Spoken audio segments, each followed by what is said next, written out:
RPF constable and SI zone खत्म होने से कट ऑफ पर क्या प्रभाव पड़ेगा। जय हिंद, नमस्कार, welcome back to Target Government Job YouTube channel पर। कैसे हैं सभी साथी? बहुत ही अच्छे होंगे। बात करेंगे रेलवे प्रोटेक्शन फोर्स यानी आरपीएफ के बारे में। आप सभी के साथियों, इस बार जोन खत्म हो गए हैं। जोन का क्या डिफरेंस था मैं आपको इस वीडियो में बताने वाली हूँ कि जोन वाइज जो कट ऑफ जाती थी कितना डिफरेंस होता था। एक जोन में कट ऑफ जा रही है 117, 118, वही दूसरी जोन में कट ऑफ जा रही है 50, है ना। तो जो ग्रुप होते थे वो आपके खत्म हो चुके हैं, ग्रुप खत्म हो गए हैं यानी जोन खत्म हो गए हैं। और आपकी कट ऑफ पर क्या इफेक्ट पड़ेगा हम इस वीडियो में बात करने वाले हैं। इस बार यानी 2024 में आपकी कट ऑफ ऑल इंडिया लगेगी। ऑल इंडिया लगने से आप सभी को बहुत ज्यादा फायदा होने वाला है। उनको बहुत ज्यादा फायदा होगा जिनकी कट ऑफ बहुत ज्यादा हाई जाती थी, यानी एवरेज कट ऑफ रहने वाली है। तो चलिए एक एक करके सारे तथ्य प्रमाण पर बात करते हैं, जानते हैं क्या आपका इस बार। देखो, जोन खत्म होने से कट ऑफ पर फर्क, फायदा, कट ऑफ पर बहुत ज्यादा फर्क पड़ेगा और उन साथियों को बहुत ज्यादा फायदा होगा। जैसे कौन से ग्रुप के साथियों को फायदा होगा? जो ग्रुप आते थे, यहाँ पर देखेंगे जनरल की कट ऑफ ज्यादा से ज्यादा डी ग्रुप की सबसे ज्यादा कट ऑफ जाती थी, है ना। देखो, डी ग्रुप की जनरल की 99, ओबीसी की 97, एससी की 88, एसटी की 87, जनरल की 87, गर्ल्स की देखो, है ना। बाकी आप बात करेंगे ग्रुप ए की, ज्यादा इफेक्ट नहीं है, हालांकि एसआई की कट ऑफ है। अगर हम कांस्टेबल की बात करें तो देखो ग्रुप डी की कट ऑफ सबकी देखो 120 में से 120 कट ऑफ गई है भाई, देख लो मेल की। वहीं पर हम बात करें ग्रुप ए की 55, 57, 55, 50, 50, 83, ऐसे देखो।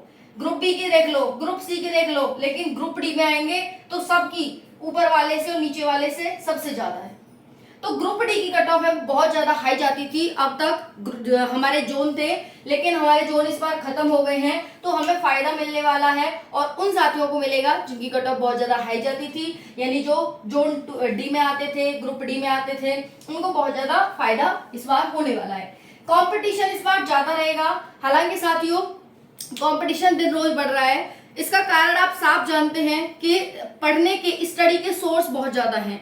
बच्चे पढ़ते हैं कि जाने मशीन की तरह सब कुछ अपने दिमाग में घुसा लेते हैं, क्या ही करते हैं, और ये तो पता नहीं चलता। बट हाँ, एक चीज यहाँ जरूर पता चलती है कि चाहे रेलवे की भर्ती हो, चाहे 10वीं पास भर्ती हो, चाहे आरपीएफ कांस्टेबल 10th पास की भर्ती हो, इसमें एसएससी सीजीएल, यूपीएससी का बच्चा, स्टेट पीसीएस का बच्चा, बैंकिंग की तैयारी करने वाला बच्चा फॉर्म भर रहा है।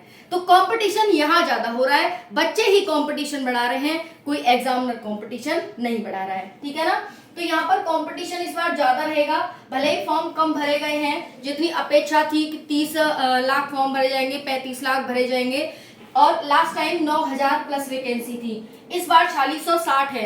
आपकी वैकेंसी भी इंक्रीज होंगी, है ना, 9 से 10,000 वैकेंसी हो जाएंगी आपकी, लेकिन फिर भी यहाँ पर साथियों आपका जो कंपटीशन है वो हाई जाएगा। अभी जब होंगी वैकेंसी बढ़ाने की बात चल रही है और आदेश भी दिया है भाई रेल मंत्री ने कि हम वैकेंसी बढ़ाएंगे आरपीएफ में, बट कब बढ़ाएंगे, कितनी बढ़ाएंगे अभी नहीं पता, बट हाँ जल्दी ही बढ़ जाएंगी, ठीक है। तो जोन खत्म होने और नॉर्मलाइजेशन, अब हम बात करते हैं नॉर्मलाइजेशन की। नॉर्मलाइजेशन में 10 से लेकर 30 नंबर तक साथियों के बढ़ते हैं। तो जो ये 120 मार्क्स आप देख रहे हैं ना, ये वैसे नहीं, नॉर्मलाइजेशन से हुए हैं, ठीक है। तो नेगेटिव कम से कम करें, क्योंकि नेगेटिव भी हमारी कितनी है, 1/3 की नेगेटिव मार्किंग है। 10 से 30 नंबर आप सभी के नॉर्मलाइजेशन में बढ़ जाते हैं। तो नॉर्मलाइजेशन में उन्हीं साथियों को फायदा होता है जो नेगेटिव कम करते हैं। तो हम बात करेंगे इस वीडियो में सिलेक्शन प्रोसेस की, एग्जाम पैटर्न की, नेगेटिव मार्किंग की, जोन खत्म हो गए, इससे क्या फर्क पड़ेगा, नॉर्मलाइजेशन की, कट ऑफ की, फिजिकल की, कांस्टेबल फिजिकल के लिए क्या आपके पीईटी रहता है, फिजिकल रहता है, कांस्टेबल एसआई के लिए क्या फिजिकल रहता है, एसआई की क्या कट ऑफ रहती है और कांस्टेबल की क्या कट ऑफ रहती है, इस बार आपको कैसे मेहनत करनी है, कितने मार्क्स आपको लाने हैं, सारी जानकारी तो हम इस पर बात कर ही चुके हैं। जोन खत्म होने से फायदा होने वाला है। नॉर्मलाइजेशन में 10 से 30 मार्क्स तक इंक्रीज हो जाते हैं और उन साथियों के इंक्रीज होते हैं जो नेगेटिव कम करते हैं। तो कोशिश करना नेगेटिव कम करने की। कंपटीशन ज्यादा रहेगा। कंपटीशन कोई एग्जामिनर नहीं बढ़ा रहा है बल्कि बच्चे ही बढ़ा रहे हैं, क्योंकि चाहे 10th लेवल का पेपर हो, उसमें बीटेक वाले, बीएससी वाले, एमटेक वाले, एमएससी वाले, ठीक है, बीएड करने वाले, एमएड करने वाले और यूपीएससी की तैयारी करने वाले सब बच्चे फॉर्म अप्लाई करते हैं, है ना, और सब एग्जाम देते हैं, तो इस वजह से कंपटीशन ज्यादा रहेगा। बात करें साथियों, चूंकि आप सभी को हर चीज से अवगत कराना, आप सभी मेरे से जुड़े हुए हैं, हर चीज आप मेरे से बोलते हैं कि इस पर वीडियो बनाइए, तो हर चीज का मुझे आप सभी को अवेयर कराना मेरा कर्तव्य है। तो मैं आपको हर चीज से अवेयर कराती रहूंगी जब तक आपका सिलेक्शन नहीं हो जाता। तो चैनल से जुड़े रहिएगा। बात करें सिलेक्शन प्रोसेस की, तो पहले आपका सीबीटी होगा, उसके बाद आप सभी का पीईटी होगा, फिजिकल एफिशिएंसी टेस्ट, फिर पीएमटी होगा आपका फिजिकल मेजरमेंट टेस्ट, फिर आपका डीवी होगा। क्या मेडिकल होता है तो इतना ज्यादा इसमें इफेक्ट नहीं आता है, मेडिकल नॉर्मल सा होता है भाई, आपका देखा जाता है। मेडिकल होता है, ऐसा नहीं है मेडिकल नहीं होता, मेडिकल इसमें होता है। आप रेलवे प्रोडक्शन फोर्स में जा रहे हैं, लेकिन आपकी आई विजन देखा जाता है कि आई विजन कितना अच्छा है, तो आई विजन आपका बहुत अच्छा होना चाहिए। बाकी नौकरी वगैरह इतना इफेक्ट नहीं पड़ता, बट फिर भी आपका ठीक ठाक होना चाहिए, ठीक है। तो यहाँ पर ये है आपका PMT, DV, medical. Exam pattern क्या है, तो आपका जीके जीएस आएगी, आपकी जीके जीएस, और क्या आएगा, मैथ आएगा, और क्या आएगी, रीजनिंग आएगी। इससे 50 क्वेश्चन आएंगे, इससे 35 क्वेश्चन और इससे 35 क्वेश्चन, 120 क्वेश्चन, 120 मार्क्स, 1/3 की नेगेटिव मार्किंग, 90 मिनट की टाइमिंग रहेगी। तो ये आपका क्या है, एग्जाम पैटर्न है। सबको समझ आ गया होगा। तो जीके जीएस में आपको स्कोर करना बहुत जरूरी है। अगर आप 50, देखो जितने भी प्रीवियस ईयर पेपर है ना रेलवे के, सब लगा डालो, कहीं बाहर नहीं जाएगा।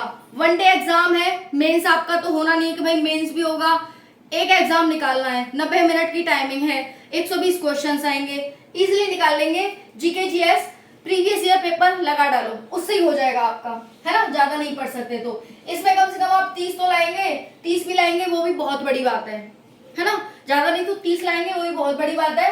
और मैं, क्योंकि साथियों हम ये कहते हैं कि जीके जीएस में हम अच्छा स्कोर कर सकते हैं।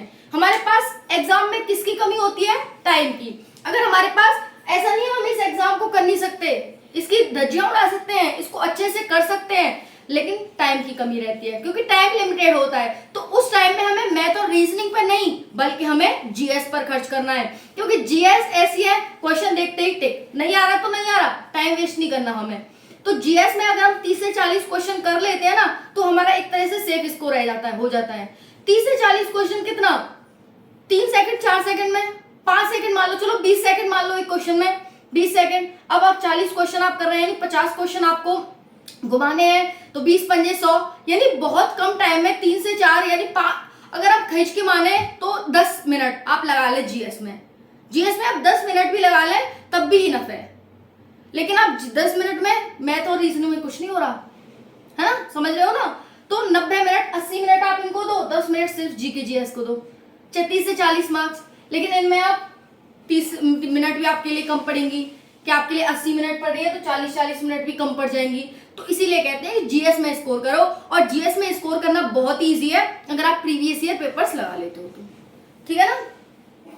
तो यहाँ पर ये है, तो इसीलिए साथियों आपको कम से कम 10-15 मिनट अगर आपकी लगती हैं इसमें जीके जीएस में, तो कोई बुरी बात नहीं है, आपके 30-40 मार्क्स हो रहे हैं, बहुत अच्छी बात है ना। फिर से कहूंगी नेगेटिव कम करने हैं। चलो अब देख लेते हैं पीटी।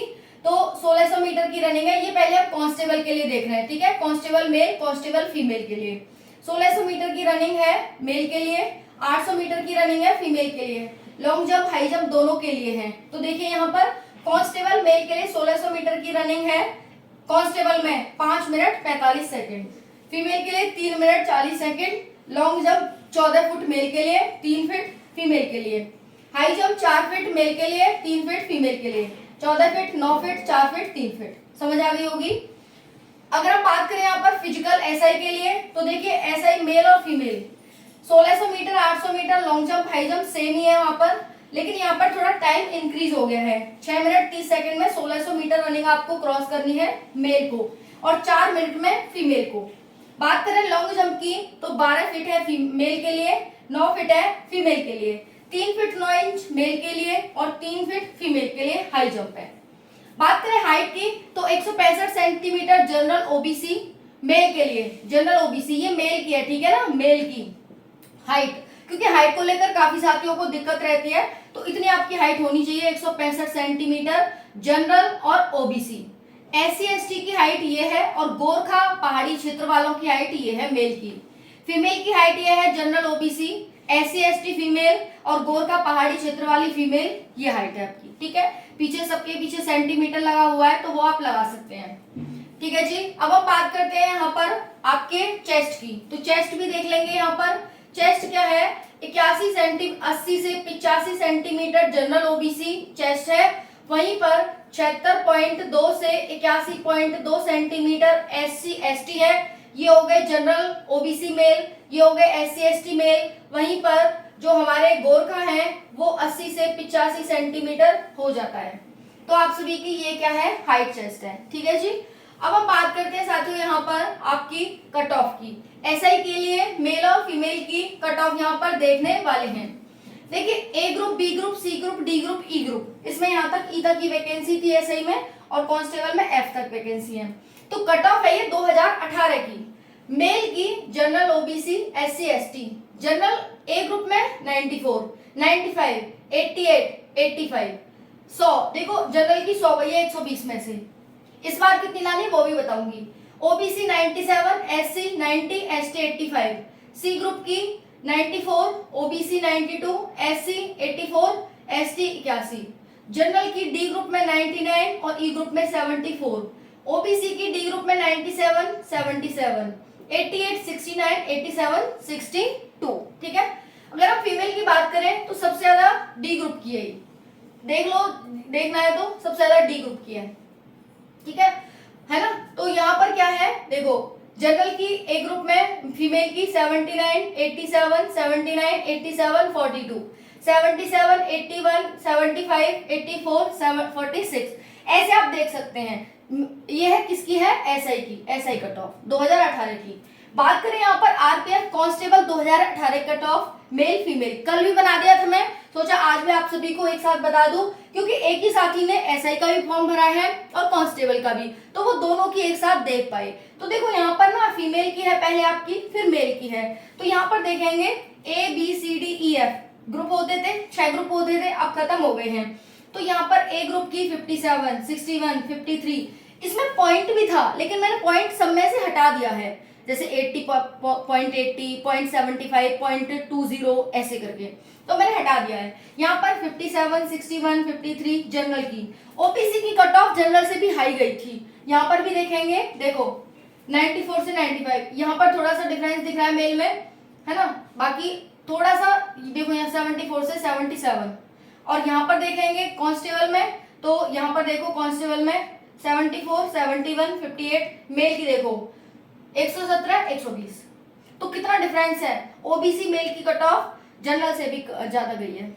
हाँ, तो आप यहाँ पर ये देख सकते हैं साथियों, है ना। तो कोई भी डाउट हो आपको कमेंट सेक्शन के माध्यम से पूछ सकते हैं। ये आपकी कट ऑफ है। यहाँ पर नॉर्मलाइजेशन, कंपटीशन, जोन वगैरह, सिलेक्शन प्रोसेस, आपका एग्जाम पैटर्न, नेगेटिव मार्किंग 1/3 है, कम नेगेटिव करना, ये आपका पीईटी कांस्टेबल के लिए, ये पीईटी एसआई के लिए। ओके जी, ये आपका पीएमटी है, मेजरमेंट टेस्ट है, जिसमें हाइट और चेस्ट आपकी नापी जाती है। आई होप वीडियो पसंद आई होगी। पसंद आए तो वीडियो को लाइक करें, चैनल को सब्सक्राइब करें। बाकी और कोई डाउट हो और किसी उस पर वीडियो चाहिए तो कमेंट में जरूर बताएं। थैंक यू, जय हिंद, वंदे मातरम।